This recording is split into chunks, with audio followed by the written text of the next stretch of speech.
Learning Japanese through Japanese Folktales. Naita Akaoni. Deep in the mountains lived a red ogre with a heart as kind as a spring breeze. More than anything, he wanted to make friends with the humans who lived in the nearby village.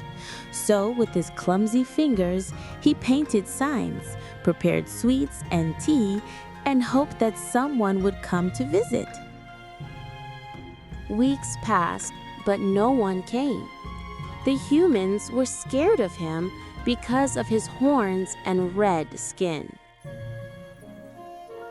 The Red Devil waited and waited, but no one came. He felt deep sadness and anger welled up inside him. Why don't they believe me? He wondered, and his hope faded with each passing day.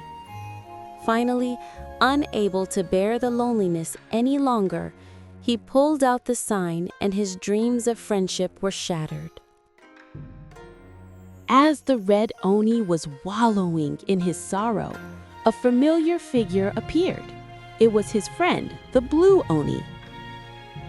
As the red oni told him everything, the blue oni's eyes lit up with mischief.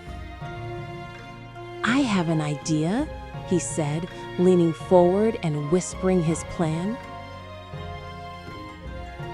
The blue ogre put his plan into action.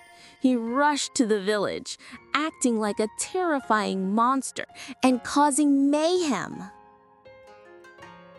The villagers screamed and ran away. Just as planned, the red ogre appeared bravely. "Stop doing that, mischievous blue ogre," he shouted, chasing the blue ogre away from the frightened villagers. From that day on, everything changed. The villagers saw the red oni as a kind protector. Children ran to his house to play, sharing laughter and games. The red oni's days were now filled with the joy of friendship, a happiness he had only dreamed of before. But as days turned into weeks, the red oni began to miss his dear friend, the blue oni. He decided to visit him, eager to share his happiness. But when he reached the blue oni's house, the door was closed and a letter was pinned to it. "Red Oni-kun, please get along with humans and live happily. If I continue to associate with you like this, people might think that you're a bad Oni too.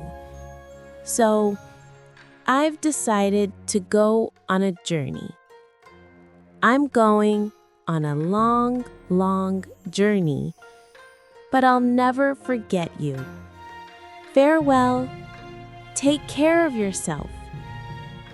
I'll always be your friend." Blue Oni. Akaoni read the letter over and over, his heart breaking with every word. The tears streaming down his red cheeks spoke of the depth of his grief and the unshakable strength of their friendship. That's it for today. Thank you for watching, and see you in the next video.